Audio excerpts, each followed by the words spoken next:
This is my bed platform I made. It's in 2 pieces.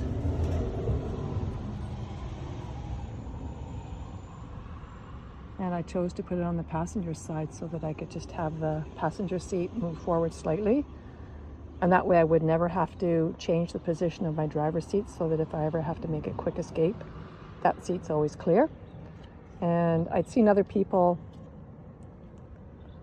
do this kind of a situation where it's 2 pieces, and then I just slide it into here like this, and I drop these screws into place, and then it's easily removable if I can get the holes lined up here. There. So now it's all in one piece. That's the other screw there. So this is my mattress. I found this really comfortable. This is just from IKEA, and I can share the link. It folds up into 4 sections. And then I found that there's enough space here and along there that I was able to store all my clothes in there. I had them in little dry sack bags. Well, not dry sack, but still nylon bags that kind of categorized. So it gave me lots of space to store my clothes. I was quite efficient on that. And this is the door that I would get in and out when I'm sleeping in it. So what I made a point of doing was I always had a bottle of water just tucked in here, so that in the middle of the night or at any time I had water that I didn't have to go digging for. Now I'm lying on the bed, and I've got pillows behind me, and I can use the back of the front seat to be my backrest. It's cozy in here.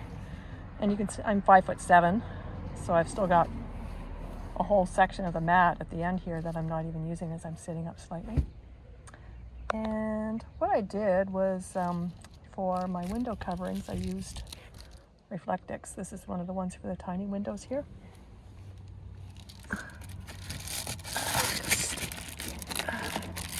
Push it in like that.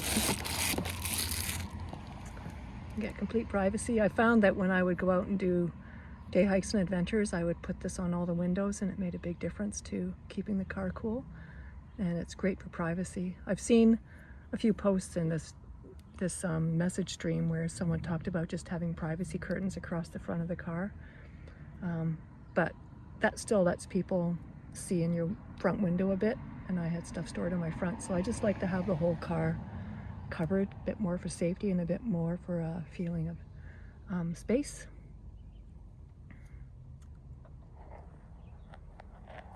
And this is where I kept my cooler. This is a Bouge RV, and this is actually a fridge, not a thermoelectric.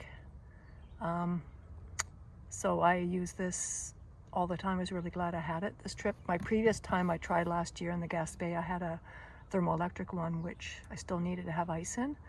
But this one turns on and off, and I can control the temperature. And I found it was ample space inside of it for what I needed. And the divider there is if I want to use it as a fridge freezer. So I took that divider out, but I used it for yogurt, fresh veggies, things like that, mayonnaise. I also have a power station, which I'll show you after. So that's the view of where I was just lying against the front seats. It's very comfy and cozy when it's all closed in at night. So I also have this ceiling thing here, which lets me store just my mouth guard and a few things I like to have handy, earplugs, hairbrush. I would also have a carabiner up here, or maybe just a bit further back on the one that's over the passenger seat, and that's where I clip my keys in at night, so I always knew where my keys were, and they were right beside me. And during the day when I'm driving, I just put my puffy jackets up here towards the passenger side so it wouldn't obstruct the rear view mirror. And then on my window, I've got those, sorry, I'll just bend over a little bit here. Got those screen window coverings, keep the bugs out. But with this, you have to also keep in mind safety. So whenever I felt safe, I would have the windows down maybe an inch or two at night. And certainly if I was in the vehicle during the day resting, I didn't feel too bad about having the windows down. But with my previous RAV, a 2011, it had a sunroof. So what I did was I got a piece of screen door, window screen, like for a patio door, and I cut up a square that was bigger than the sunroof. and found some really good rare earth magnets on Amazon, and I would use that to stick to the roof of the car over the opening, and then if it was sunny I could slide the sunroof open, and if it was a bit rainy or something then I would just tilt it the other way, so I would always have fresh air and it would be a bit safer. But the problem with having a sunroof is that you also lose headroom. In my previous RAV that was not too bad because it had a higher ceiling, but this 2021 RAV I would lose more headroom, so this particular one didn't come with a sunroof and I was okay with that. This is just underneath the head of my bed, and got my grandkids' toys here. But what I did before I left on my trip was underneath the back where I have my spare tire, I store a bunch of safety tools and things like that, so things that I thought that I might need in an emergency, such as traction, some wrenches, a shovel, which I was glad I had.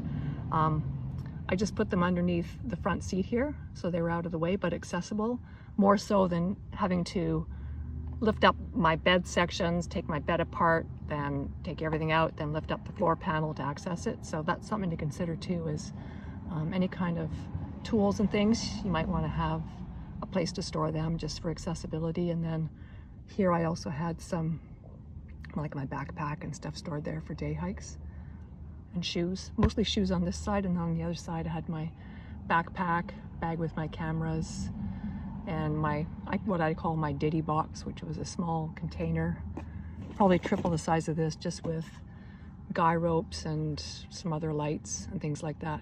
Oh yeah, when I'm in here I have a whole string of fairy lights that kind of starts where my head is when I'm in bed and runs towards the back of the car, across the back, and then to the driver's seat. And the way that I clip them in is, this is just one of those folding paper clips, and then I just clip the wire of the lights in underneath here, and that seemed to work really well. Then I could have lighting at night that just plugged into my power station.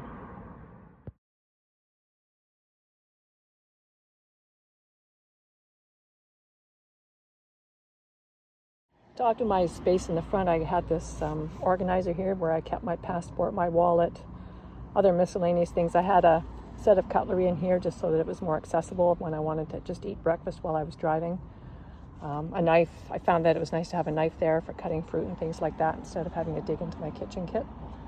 And this is what I ended up doing for my water system. I had this cube that I would fill up, as well as this small Reliance brand water cooler. And what I did was I got some plumbing pieces from Home Depot and came up with this water pump. So I was always able to just have water handy, and I didn't have to take it out because you know how heavy they are. So I just always had this little pump here ready to go, and it's rechargeable. And I'll show you what it's composed of. So this is, the hose goes down into the water tank, and then this screwed into the top of the cap that came with the water jug. And this is what I ended up doing. I went to Home Depot and told the guy I wanted to include this and the pump, and he was a retired man and he got so excited, and he went up and down the aisles while I just stood there waiting, and he came back with all this. I got a list of these parts, but it worked really, really well. And I didn't have to damage this, so I can use this for when I go camping. Another thing I did was, knowing that sometimes I might be filling from taps that are a bit higher up, I find it hard to hold a water jug up that high for that long while it's being filled. So I just got one of these hand shower things that clips onto the tap so that I could fill it with the jug on the floor, and then this was on the tap, and that came in handy a few times when I was filling from sinks and washrooms. But I might modify that to get like a silicone Tefal funnel and then some wider diameter refrigerator hose from a hardware store, just because sometimes this would fall off from the water pressure. But all in all, it's a concept that's worth looking into and enhancing, because it was really handy not to have to hold this increasingly heavy water jug up to a tap while it was filling, and especially the water cube, which is bigger capacity. In terms of kitchen stuff, I brought way more stuff than I needed, and I had it stored in a bin just behind this cooler. And I found It's annoying to access, and it was way more stuff than I needed, so I kept an eye on all the stuff that I was using frequently and narrowed it down to this. This little cutlery set is what I kept up in front, and then this was with my kitchen kit. This is part of the little set that you can get from IKEA for children. Very nice and compact. Same with this. You can tell how old I am because I got film container salt and pepper shakers. My mug.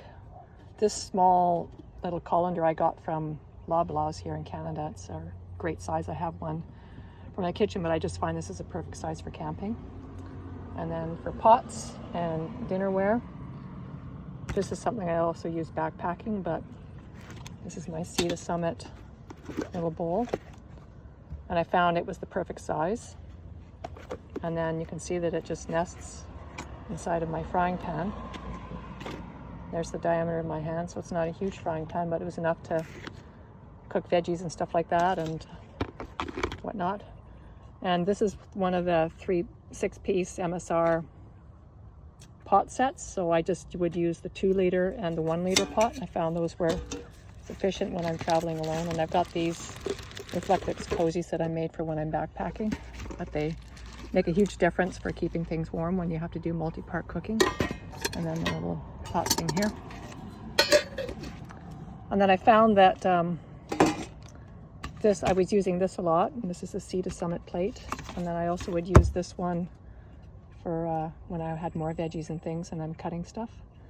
Plus I also have a small, very thin cutting board that's maybe this size here. Not much bigger than a piece of 8.5 by 11 paper. That's my entire camp kitchen. And it all fits underneath the bed with tons of space to spare. And what I also was doing was I had one of those little tiny folding camp chairs that I would slide into here.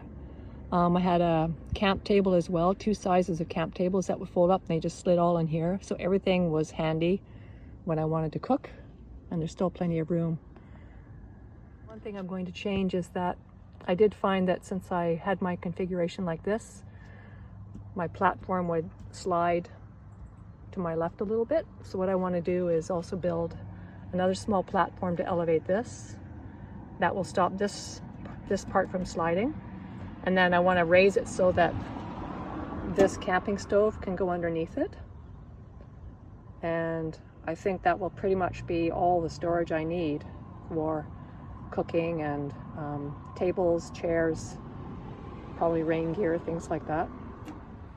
So when I was on my 28-day Utah trip and on past trips, I've had with me a single burner Eureka stove that runs on butane, as well as one of those single burner ones that screw on top of the 1-pound propane containers, just as a secondary thing when I needed multiple burners. But what I found on the Utah trip was that there are many days when it was quite windy, and the only way I could cook on the Eureka stove was to try to hide behind the wheel of my car, which didn't always work. So I think from now on, I'm just going to bring this because it's got 3 sides protected by the wind. It's got the 2 burners, and it's decently thin and compact. And as I said, my plan is to extend or make another platform that slides in here, and then that stove will slide underneath, and I'd like to make a little pull-out tray for it. So I think I'll do that. And as far as this goes too, I might look into just making something here that will pull out so it's easier to access things. But when I was getting ready to make this video, I just realized that I could put stuff on this tray, as you see here, and that just makes it easier to access everything instead of pulling one thing out at a time.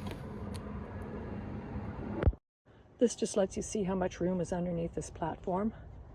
When you get to about here is where there's a ridge in the car, but I still haven't even used a third of the space underneath here, so there's quite a capacity that's available. It's great. And the nice thing about that IKEA mat is if ever I decide on a trip that I just wanted to fold things up, I can fold the mattress up into 4 pieces. It sits on that one upper section of the platform, and then I can take the platform apart and slide it underneath so all this space becomes available for something else. And something else I did was, knowing that I'm always going to be grubby when I'm doing these kinds of things, I just got one of those dog car seat protector things, and I just keep it on my driver's seat all the time. So as dirty as I am, I never have to worry about my car seat getting dirty, and it helps protect against wear as well. So I've been really pleased with this. These are the little LED lights that I used in my car on my trip. I got these at IKEA. Can't remember what they're called. And then I also got these ones from IKEA, just as a backup system. But I haven't used them yet. And then on this trip, I used this Blue Eddy power station. It worked pretty well, but when I first bought it last year, I was using a thermoelectric cooler that I was running off the car during the day and then using ice packs. And on this trip, when I finally decided to get a proper fridge cooler, I found this one didn't have quite enough power. This one's a 600 watt, I think, something like that. It's the EB3A.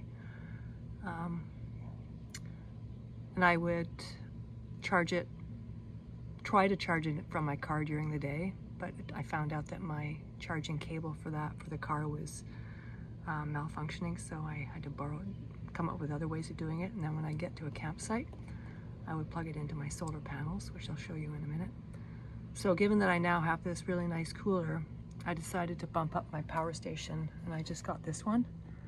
This is the Blue Eddy AC70, and this one's got a much larger capacity. This is 1,000 watts, and it has a whole lot, like triple the number of watt hours in terms. Oh yeah, 768 watt hours,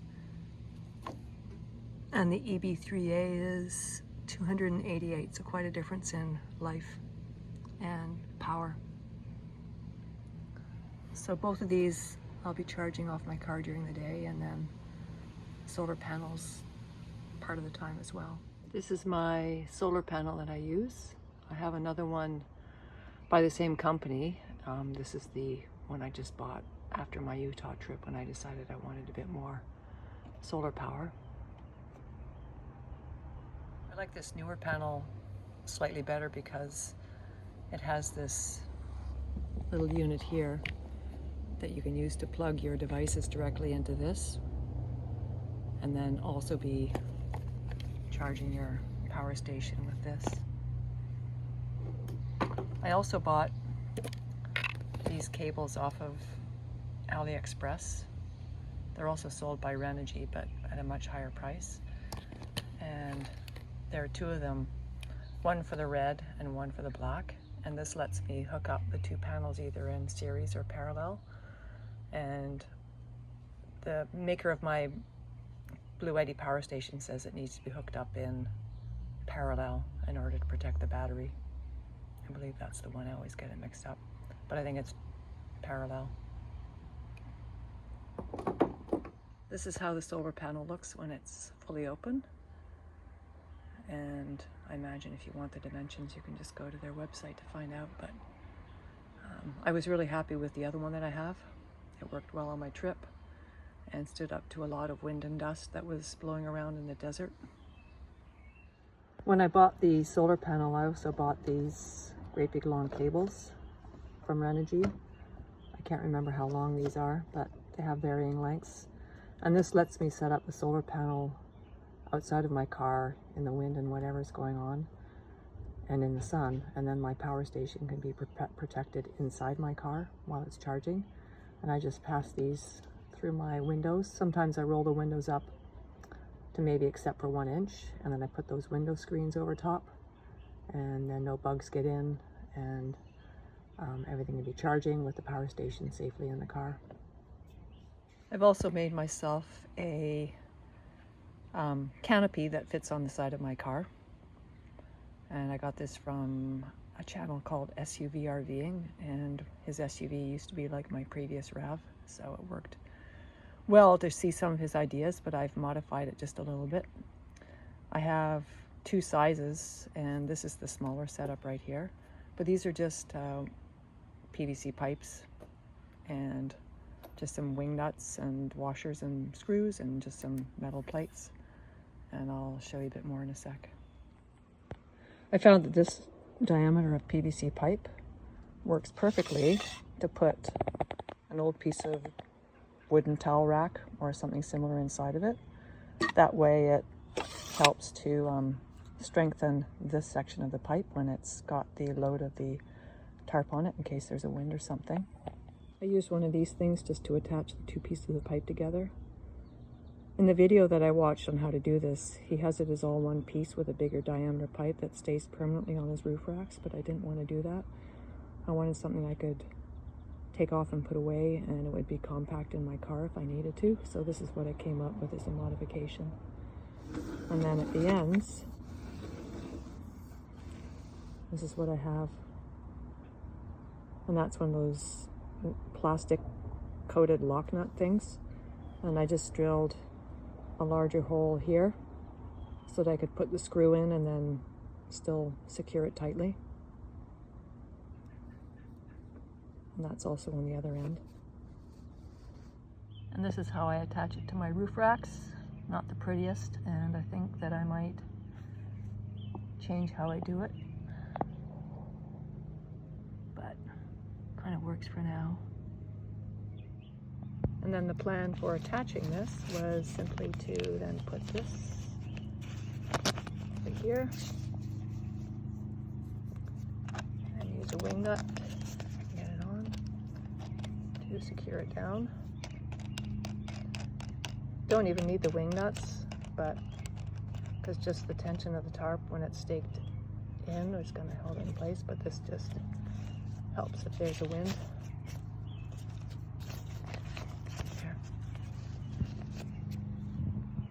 Like that. And then same thing at this end, because the bolts that I put in were spaced to match up to this little tarp. And I've got a longer bar with a bigger tarp that I can use as well. The other one is 2 meters by 3 meters.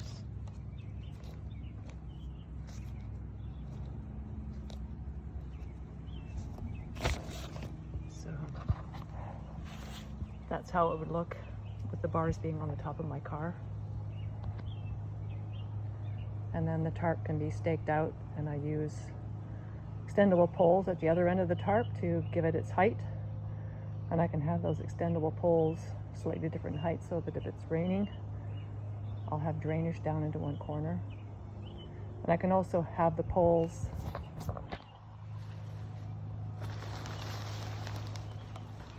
I could also put the poles into these middle grommets, and that way then I can have the very end of the tarp slope down to the ground so that I could have kind of a privacy screen.